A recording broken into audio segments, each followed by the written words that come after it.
الله والحمد لله. اللهم صل وسلم وزد وبارك على سيدنا محمد. احبابي في الله، في قصه جميله قريتها النهارده حبيت اقولها لكم نحكيها مع بعض. ايام سيدنا موسى اصاب الناس القحط، مفيش مطر. انتوا عارفين طبعا المطر هو كان كل حياتهم، مفيش شتاء يبقى مفيش زرع، يبقى مفيش مواشي ولا ألبان ولا لحوم ولا حاجة. فسيدنا موسى ظل يدعي الله سبحانه وتعالى ان ربنا سبحانه وتعالى ينزل عليهم المطر. الله سبحانه وتعالى اوحى الى سيدنا موسى ان في بينكم حد عاصي، وبشقه معصيته انتوا حرمتوا بالامطار. فالراجل طبعا اللي هو في وسط الناس حاسس ان هو هيتفضح بالمعصيه اللي هو بيعملها، وان هو عاصي بيعصي الله سبحانه وتعالى بقاله 40 سنه. فضل يدعي ربنا سبحانه وتعالى: يا رب استرني وانا هتوب اليك يا رب، ومش هرجع لاي معصيه تاني، بس يا رب استرني، انت سترتني 40 سنه وانا عاصي، ما تفضحنيش وانا تائب.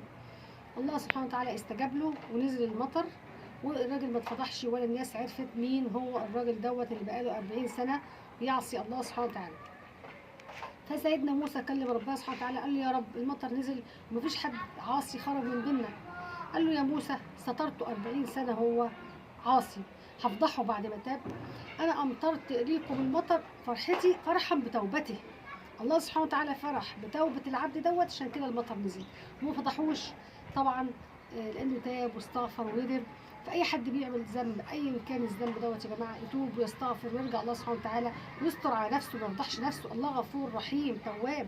لكن البشر مش كده، اللي بيعمل معصيه يتوب ويندم ويستغفر ويحاول، واذا وقع فيها ورجع للمعصيه دي يتوب ويندم ويستغفر تاني، واذا وقع فيها في المعصيه دي يرجع تاني. مش مهم ان احنا نوصل، محدش فينا وصل للكمال، احنا مش ملائكه، بس المهم ان احنا نموت واحنا على الطريق، نموت واحنا بنحاول نصل الى الله سبحانه وتعالى. واذا حسنت البدايات هتحسن الخواتيم ان شاء الله، والاعمال بخواتمها. يا ريت دايما كلنا نتوب ونندم ونستغفر الله سبحانه وتعالى ونذكر ربنا سبحانه وتعالى كتير. ويا رب ان شاء الله نتقابل كلنا تحت ظل عرش ربنا. يا ريت اللي مش عامل اشتراك للقناه بتاعتي يعمل اشتراك ويفعل الجرس، وتتابعوني على الصفحه بتاعتي، على الصفحه العامه على الفيس ان شاء الله.